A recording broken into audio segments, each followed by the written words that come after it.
டேய் சார் இன்னைக்கு last day, நாளைக்கு ஆடிட் வேற இருக்கு. எல்லா ரிப்போர்ட்டும் ரெடி பண்றேன். சரி நீங்க பண்ணலாம் சார், எல்லாம் பக்காவா ரெடி பண்ணிடுறேன். அப்படியே டைம் இருந்தா இன்கமிங் வந்து மெட்டீரியல் வந்திருக்கான், அதோட குவாலிட்டி மட்டும் செக் பண்ணிடு. சரி பண்ணிடுறேன் சார். சரி அப்படியே டைம் இருந்தா ஃபைனல் குவாலிட்டி செக் பண்ணிடு. லிஸ்ட் பெருசா போய்கிட்டு இருக்கு. நேத்து ஏதோ லைன்ல பசங்க ஜாப் ஓட்டும் போது கொஞ்சம் சிப் ஆஃப் இருக்காமே. இன்னைக்கு எந்த ஜாபும் சிப் ஆஃப் ஆகக்கூடாது.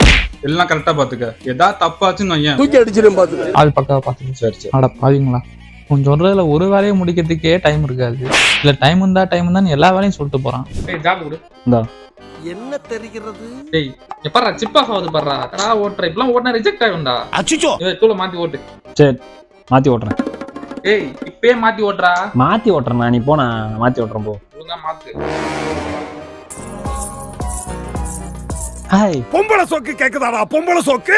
6.5 hours later. ரிப்போர்ட்லாம் முடிச்சிட்டியாப்பா? முடிச்சிட்டேன் சார். நாங்க சார் அப்ப இன்கமிங் எல்லாம் செக் பண்ணியா? சார் அதெல்லாம் எல்லாம் செக் பண்ணு சார், கரெக்டா இருக்கலாம். ஒரு பசங்க என்னைக்காவது சிப் ஆஃப் எல்லாம் ஓட்டினாங்களா? அதெல்லாம் சொல்றேன் சார், ஜிப் ஆஃப் எல்லாம் சொல்றேன்.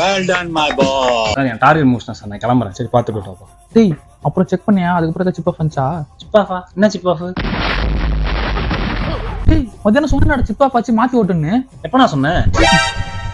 உன்னால என்ன பண்ண முடியுமோ அதை பண்ணிட்டேன்.